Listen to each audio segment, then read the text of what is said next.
be here. I've always been attached to Edinburgh. I grew up in Penrith in Cumbria, and we used to come up here in hordes in the 70s searching for punk singles and 12-inch editions and green vinyl and all that sort of thing. So I always associate Edinburgh with excitement. So the core, I suppose, to understanding the transition that we have to take is understanding where we are now.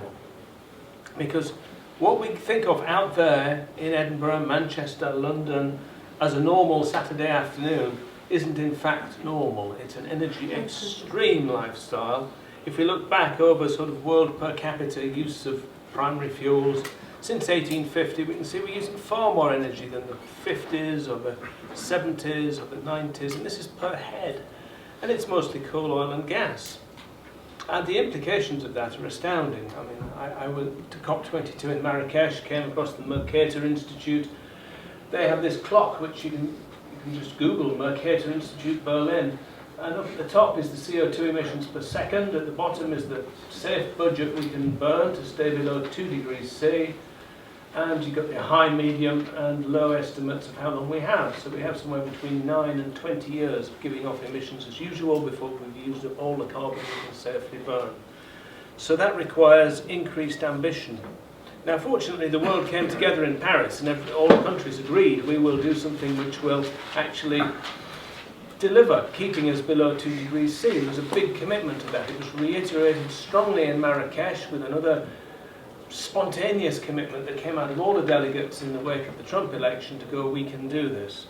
But the actual commitments on the table from each country at the moment, if organisations like Climate Action Tracker add them up, if everybody does what they're currently saying they'll do, it doesn't keep us below 2, it takes us to 2.7 to 3.4 degrees. So we need to increase ambition. And the whole Paris process is geared up around increasing ambition.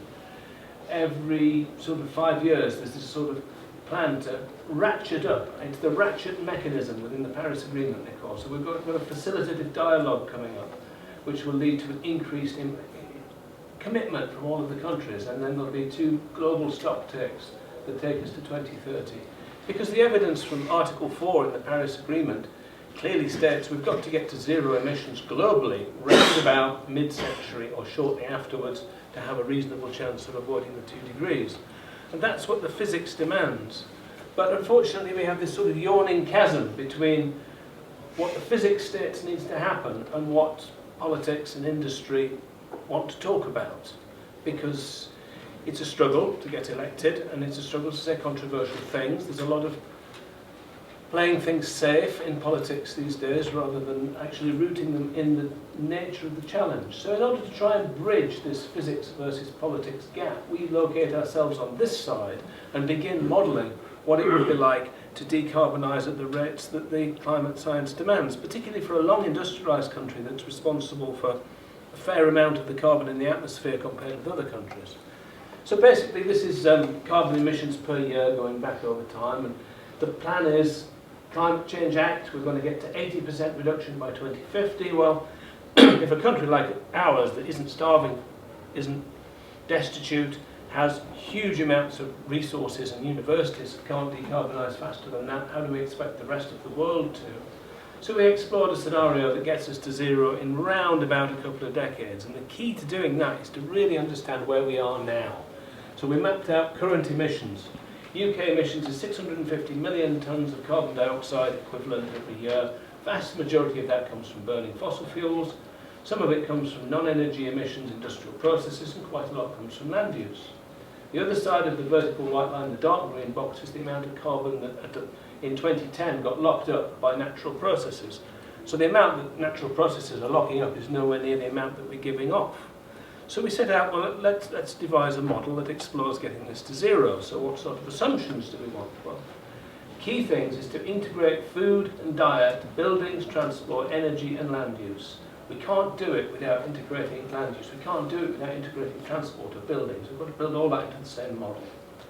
Then the sort of design criteria we decided upon was that we want embody future technologies that aren't yet proven at scale, and we want do it in a way that I suppose is not nice to live in. We want to sort of make it a modern lifestyle where people will still have warm houses, they will still have good diets, they'll still have individual transport. So it's not seen as a step backwards, but also building in our understanding about adaptation. And the two core processes is powering down from the energy extreme lifestyles we live now to actually living on a sensible amount of energy to provide this stuff, and then powering up indigenous renewables. So the powering down, we're actually looking at 60% over 2 decades, because huge amounts of energy that we use gets wasted on transporting identical products in and out of the UK, where Wales is exporting and importing identical amounts of land with the EU, but also looking at things like energy that leaks out of buildings, inefficient transport systems. So we can get that down by about 60%. Now it splits into the main categories of industry, transport and buildings. And in the scenario, we give industry the same amount. We don't cut the amount of energy industry get, because we can rationalise buildings, heating and hot water substantially. Partially because a lot of the buildings were built well before we really understood the need to build energy efficient buildings. So it requires a bit of a retrofit to existing buildings. Take a typical UK house, it's about 10,000 kilowatt hours per year in terms of heating. If we go through that and we insulate the walls, reduce draft, better leakage, insulate the windows, better heating controls and slightly lower internal temperatures, it's not impossible to get that down to 4,000 kilowatt hours. So there's huge amounts of work to do, 20 million houses in 20 years, but it is technically feasible to do this, and in doing it, you save a lot of money over the rest of the 30, 40, 50-year duration of that house's existence. It's a lot cheaper to heat. Transport is another huge wasteful area. I mean, if I'm sitting in my individual car, it's half a ton of steel, it's about 18% efficient to move it around. Most of the energy in internal combustion engines is lost as heat. Firstly, we have to think about why people travel, and people travelling more than they actually need to by reducing the need to travel.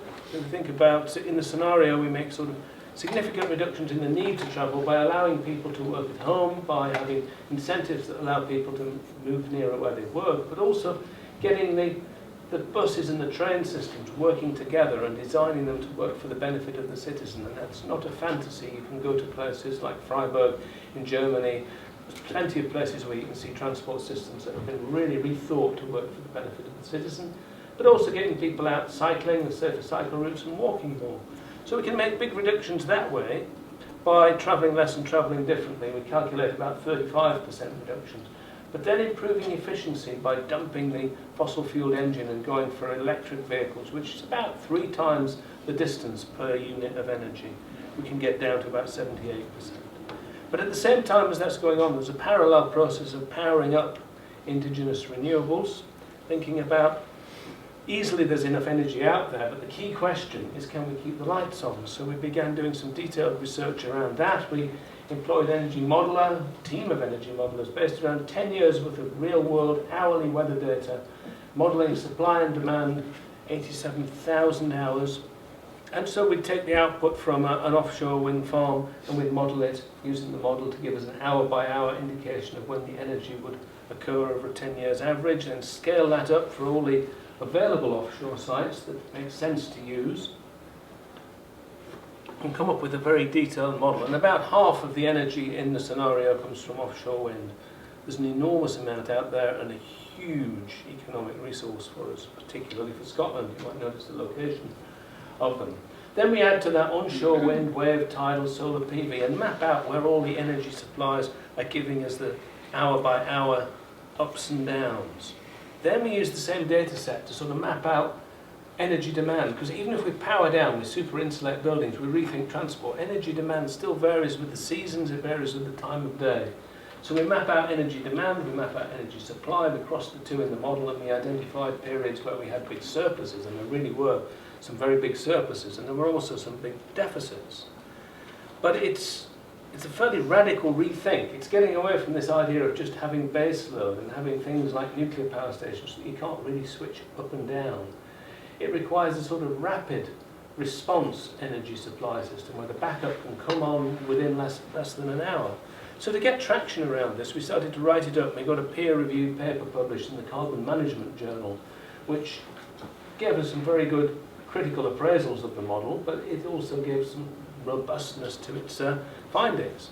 Essentially, we found 82% of the time the lights stay on, supply meets demand, but around 18% of the time there is not enough electricity, not enough energy to meet the demand. So we looked at short-term storage, batteries and so forth, and also load shifting, shifting demand, giving industrial incentives to encourage industries to move the demand in terms of a better price. Also thinking about domestic demand shifting. And we found that we could bring that 18% shortfall down to about 15%, because it is a huge amount of money, a huge amount of shortfall in terms of the amount of power we need. So we then looked at biogas and carbon neutral synthetic gas, essentially taking the surplus electricity, splitting water into hydrogen and oxygen, and using that. We then upgrade the hydrogen to give us synthetic methane so that we can put that into existing gas grids, in existing combined cycle gas turbines. Upgrade the hydrogen to synthetic methane, but to do that you have to capture carbon dioxide out of the atmosphere now for the process of upgrading the hydrogen, which required rethinking land use. So we suddenly thought, right, if we've got to rethink land use, what do we need land for? It's mostly food. Right, well, let's employ a dietitian. So we employed a dietitian who began thinking about how we use land for food, also thinking then about freeing up land for energy and fuel, and for increasing the net negative processes. So what we found was actually quite surprising. There's 4 key types of food. If you look at the government's Live Well plate: starchy, high protein, high fats and sugars, fruit and veg. We should be eating about 33% fruit and veg, which is the inner circle. We're actually eating about 9%. We should be eating about 10% high fats and sugars. We're eating about 43%. And we're eating, firstly, too much food, an unhealthy balance of food, and wasting about 1/3 of the food in the process. So we developed, well, supposing people lived a sort of healthy diet. We wouldn't say, right, society, you all have to be vegetarian, because we know that that wouldn't get social license. But if everybody is encouraged to eat the right amount of meat, according to the government's Eat Well plate, and we created the ZCB diet, where you're eating roughly the right mix of foods, that actually enables us to free up land, because it's less pressure on producing meat. When we mapped out land use today across the UK, and coloured it all of these lurid colours, we found that actually it's really surprised us. The amount of land that's dedicated yellow for food to feed to animals to eat the animals, or the amount that's pink, which is grassland for animals to eat the animals, is actually about half of land. If we reduce the amount of meat we eat to a healthy amount, so we live longer and we're healthier, we can actually reduce that, which frees up land for other uses like energy, fuel, capturing carbon dioxide to upgrade hydrogen, but also carbon capture and increasing the amount of sequestration that goes on by increasing forest cover. We double the forest cover in this model to bring us up to more like a European average across the UK, revitalise peat bogs and so forth. So by doing this, we modelled that we can get down to net zero. The residual emissions, there's still going to be some emissions from non-energy, industrial manufacture, still some from land use, and there's still the multiplier effect of aviation, even if we reduce aviation's emissions by using synthetic fuels. But we can balance those by increasing the net negatives. But the important thing is that we're not trying to say this is the only way to save the planet. This is one possible model to open conversations about a higher ambition, rapid decarbonisation based around existing technologies. So we've put the model up with an open source energy modelling system on the website, and you can begin to tweak the mix of different sources and demands in the model to explore it yourself. But the key thing that we found is that we have all the technologies. We're not waiting for a new eco widget to be developed. And in doing it, we met all sorts of other modellers from around the world, and I was awarded a Winston Churchill travel bursary to go and meet the modellers in Stanford and in Oberlin College who were doing similar things. And so we thought, well, there's a lot of good stuff out there, not just Britain. So we pulled together a report called Who's Getting Ready for Zero, ready for the UN Paris Summit, and I got a slot to present it within the Paris Summit, which pulls together 100 scenarios from around the world of organisations, academics, industry, all real-life projects on the ground that are demonstrating the sort of speed of transition that's demanded by the science. So you can download that, Who's Getting Ready for Zero, and have a look at it, and tour around Chile, Costa Rica, Croatia, The US models, 50 plans for 50 US states to be 100% renewables, devised by Mark Jacobson, professor at Stanford University. But what next? Doing more and more models, doing 1,000, you're doing 1,000,000 models second by second. That isn't in itself going to bring about the change, even though we love it. We'd love to stay really late doing it. So what should we actually do? Well, accepting that what we're saying is changing how billions of people live, that is a big challenge. It's a bigger challenge, faster change than we've experienced in human history. And there's no single barrier. We don't just have to get that one thing right, but it all happens. It's across disciplines, across borders, across scales, the forces that shape our lives, and many and manifest. So this has led us to the new research. How do we overcome the barriers? Zero carbon making it happen. The preliminary findings are there on the website now, you can have a look. But actually the new report's going to be launched on the 27th of February, which is very much more detailed than the preliminary findings, looking across all these disciplines for cutting-edge research that shows how we can overcome psychological barriers, social, cultural barriers, also engaging arts and spirit and faith groups, but also not just academic research, real-life practical projects on the ground that have deliberately and innovatively overcome barriers. And so we employed a playwright, Sarah Woods, BBC Afternoon Theatre playwright, to go and collect stories of real-life projects that are actually delivering. And we looked at the 4 key sectors: food, transport, buildings and energy. And we began with postcards from the future describing a world where it's already happened, so we can begin to imagine it as real. And then meet some of the people who are delving into the detail to make it happen. People who are rethinking food and how we get our food systems. Real-life projects. Transport projects like the York Bike Bells that get women out there bicycling, give them the confidence, find out what are the barriers and get women enabled and confident to be cycling. Or buildings, looking at how you can retrofit buildings very quickly. And it's amazing now with the modern technology how quickly it happens. We met Arno Schmeckler from Energiesprong, who's come over to the UK with fabulous German technology for retrofitting buildings very quickly. Interesting stories, actually making it happen.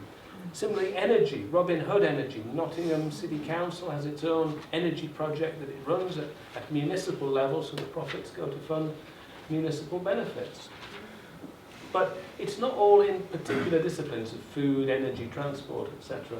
Some of the barriers cross all of the disciplines. So we began looking at how we can shift values, and reports like Common Cause that help us understand the importance of intrinsic values. Looking at how communications in different ways can begin to change things. Examples like the Lego campaign, where they resulted in Lego not renewing its Shell-branded Lego sets, which were sold at petrol stations, so a very clever online campaign. Or psychology and behavioural norms, looking at the sort of open houses project that's 600 homes have had 10,000 people through, showing them around what it's like to be in a retrofitted home and what it was like to have the retrofitting done. Carbon locking, looking at things that we locked into wrong behaviour changes, like everybody driving to work. So again, Nottingham introduced a compulsory workplace charge parking levy and then used that levy to fund a bus service which would actually make it unnecessary to drive. And looking at economics and financial barriers and looking at why it's so much cheaper to take a box full of people up to 30,000 feet and move it between London and Edinburgh rather than a box rolling along on the rails, looking at the invisible subsidies that are there for fossil fuels and the external costs that aren't paid by producers or consumers, and looking at politics and governmental change. In Wales, 30 NGOs got together and they pushed on the Welsh Government for the Wellbeing of Future Generations Act, and now that's law. And not only did they push to get it through, they pushed to get it through with some teeth. So to sum up, some key conclusions which will be in the final report, is society, not the blind markets, must drive the plan. We need a level playing field for all energy choices. All the externalised costs must be included. I was quite interested to find in 2015 the International Monetary Fund, which is not a left-leaning think tank in any stretch of the imagination, produced a working paper calculating the hidden subsidies and externalised costs of the world burning fossil fuels in 2015 is $5.3 trillion, and that's a low estimate. Recognise the vested interests and the revolving doors that are going on in government. Look at the current misinformation and media bias, why they're so often give a fair and balanced view between a climate denier that represents 0.1% of science and a climate expert who represents 99.99% of science. Looking at the income from energy and how that actually belongs to society, how nature can actually make us happier and make us more empowered to act, but particularly tackling this climate science and silence and getting more people talking and realising that if more people can begin to talk, they realise more people are actually concerned about this and it creates a strength to act. So to end on a couple of projects that we've been working with, we run a short course twice a year at CAT to train people up.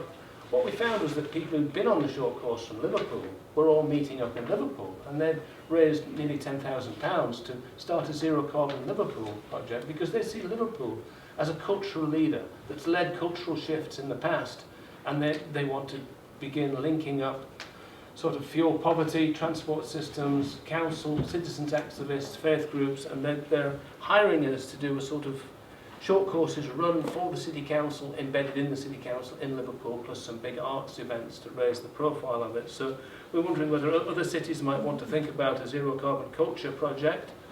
But we're also thinking that every year as these conferences go on for the UN parties of the conference, is it possible to link in what you're doing here and have a celebration of all your local events that are happening in your local area and link that somehow to the 10-day period of each climate negotiation, so that then you can update citizens with what's actually happening. There's a day-by-day bulletin given from the Climate Action Network, independent analysts deep in it. Download it for free at 6 AM every morning. It's called the Eco Magazine. At 5 o'clock in the afternoon, they award Fossil of the Day award to the company that's been the least helpful during the negotiations, which is ironic, slightly humorous. It happens there every day online. You can view it. So you can have a local celebration of what you're doing, but link what you're doing to the global picture. Pick up a bit of input about what's going on there. But you can also invite your local MP, your local mayor, your local church leaders to come along to the celebration of events. Tie that into the global process. And if we can find a way of every town that does that emailing a little message into a general bulletin board that's at the COP, it'll be coming from towns and cities all over the world, which will give social license to increase ambition. This is available for you to download as tools from the cat.org.uk website. You just look for the Zero Carbon Britain page. You can download PowerPoints, PDFs, video resources, and come along to the short course. The next one is June, which leads into the smallest beautiful arts festival at CAT, which is a very interesting project. Thank you very much for listening.